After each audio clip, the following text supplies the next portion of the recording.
Curried apple chutney is another fun way to use the apple. Chutneys came from India originally and then made their way over to England and then of course made their way to America. And this is just kind of fun because it's kind of sweet, but it also has the vinegar component to it. And then in this case, it has the curry too, which would have been more native to that area. It tastes particularly good on meats like chicken and pork. I started preparing my apples by using my apple core slicer peeler. I feel like it does such a good job, it really is fast, so it's my preference.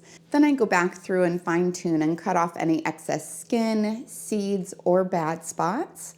After that, it's so easy. I just slice through the apple from the side, and because it already has the slices there, it makes these tiny segments that are just perfect for this chutney. I also seeded and diced 2 hot peppers. I diced up 1 onion and 1 sweet pepper. I'll begin with a large pot and I'll add my 8 cups of apples to it. Next will be 5½ cups of raisins, 4 cups of brown sugar, 4 cups of vinegar, my 2 hot peppers. If you liked it hot, you could always leave the seeds in those, but I take them out or my kids can't eat it. 1 cup of onion, and 1 cup of diced red pepper, 3 tablespoons of mustard seed. I love this addition. I don't know what it is about mustard seeds. Mustard seeds and garlic, so good.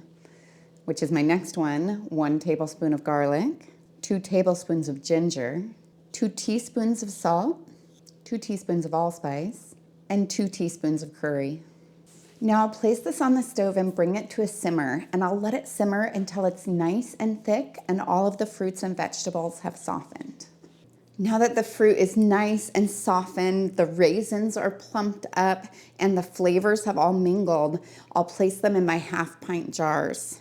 I want to fill this up to 1/2 of an inch of headspace, and that's always a little bit harder when you have an item like this that's a little bit thicker. I put in an initial amount and then I'll fine tune it later. I try to make sure that I get an equal amount of liquids in each jar.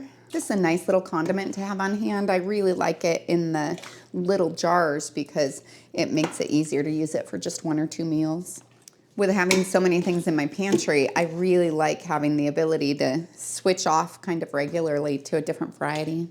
Then I'll use a chopstick to go through and debubble my jars. I like to use either a plastic or a wooden one because if I was to use anything that was metal, it could scratch the edges of the jar. I just run this along the sides of my jars so that it can get any trapped bubbles. I then go through with a spoon and I'll fine tune that headspace. A lot of times when you're debubbling, it kind of helps things settle a little bit. So sometimes you'll need a little bit more, sometimes less. There'll be a lot of adjustments for this one because it's so thick. And now I'll go through with a clean damp cloth and wipe off the rim of my jars. And that just makes it so that if any food got on the edge, that it won't get in the way of the seal. Then I'll put my lids and rings on until they're fingertip tight.